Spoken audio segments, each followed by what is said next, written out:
ఛత్తీస్గఢ్లో భారీ ఎన్కౌంటర్ జరిగింది. ఈ భారీ ఎన్కౌంటర్లో మావోయిస్టు అగ్రనేత మృతి చెందినట్టుగా తెలుస్తుంది.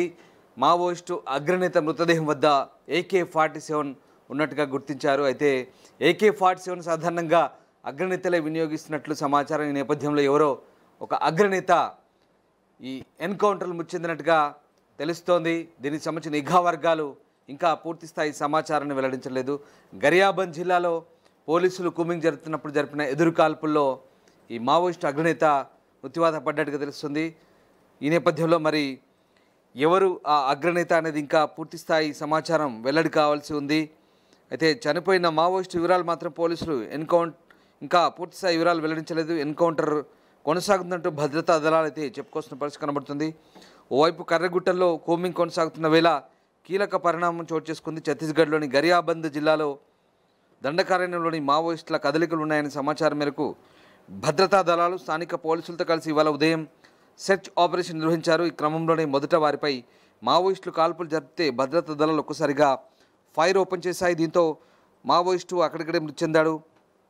ఎన్కౌంటర్ జరిగిన స్థలంలో ఆయుధాలు, ఇతర ముఖ్యమైన వస్తువులు భద్రతా దళాలు స్వాధీనం చేసుకున్నట్లుగా గరియాబంద్ ఎస్పీ నిఖిల్ అశోక్ కుమార్ రఖేచా అంటున్నారు. ప్రస్తుతం ఎదురుకాల్పులు కొనసాగుతున్నట్టుగా తెలుస్తోంది. ఇక తెలంగాణ, ఛత్తీస్గఢ్ రాష్ట్రాల్లో విస్తరించిన కీకారణ్యంలో మావోయిస్టుల స్థావరాల గుర్తింపు లక్ష్యంగా భద్రతా బలగాలు ముందుకు సాగుతున్నాయి.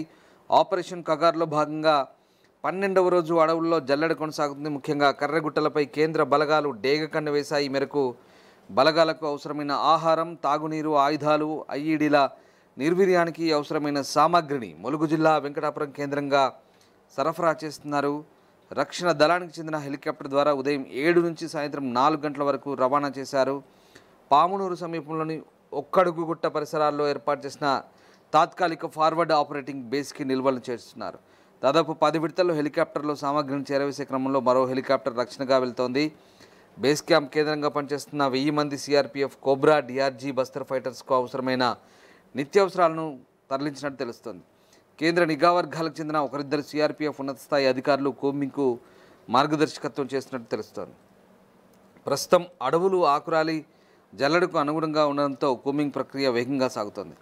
ఆపరేషన్ కర్రగుట్టల అన్వేషణ ప్రక్రియ జూన్ నెలాఖరు వరకు కొనసాగనున్నట్లు విశ్వసనీయంగా సమాచారం. భౌగోళికంగా ములుగు జిల్లాలోని వాజేడు, వెంకటాపురం మండలాలకు నార్త్ సౌత్ దిశల్లో గోదావరి తీరం దట్టమైన అభయారణ్యం ఉంది. తెలంగాణ, మహారాష్ట్ర, ఛత్తీస్గఢ్లకు సరిహద్దుగా కీకారణ్యం విస్తరించింది.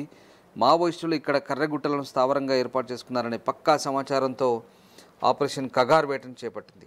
గత నెల 22న కేంద్ర భద్రతా బలగాలు, కోబ్రా, CRPF, ఛత్తీస్గఢ్ చెందిన STF, బస్తర్ ఫైటర్స్ బలగాలతో సరిహద్దులను చక్రబంధం చేసింది. మొదటగా 3000 మంది పోలీసులను రంగంలోకి దింపింది. అడవుల్లో అన్వేషణను కొనసాగిస్తుండగా వారికి సపోర్టుగా మరో 2000 మందిని సరిహద్దుల్లో మోహరించే పరిస్థితి కనబడుతుంది. అయితే తాజాగా ఛత్తీస్గఢ్లో జరిగిన భారీ ఎన్కౌంటర్ నేపథ్యంలో అగ్రనేత చనిపోయినట్టుగా చెప్తున్నారు. మృతదేహం దగ్గర AK-47 దొరికింది. గరియాబంద్ జిల్లా పరిధిలోని దండకారణ్యంలో కూంబింగ్ నేపథ్యంలో ఈ ఎన్కౌంటర్ చోటు చేసుకుంది. అయితే చనిపోయిన మావోయిస్ట్ వివరాలు మాత్రం ఇంకా పోలీసులు వెల్లడించలేదు. ప్రపంచంలో ఏ మూల ఏ క్షణం ఏం జరుగుతుందో వేగంగా తెలుసుకోవడానికి తొలి వెలుగు వాట్సాప్ ఛానల్ని ఫాలో చేయండి.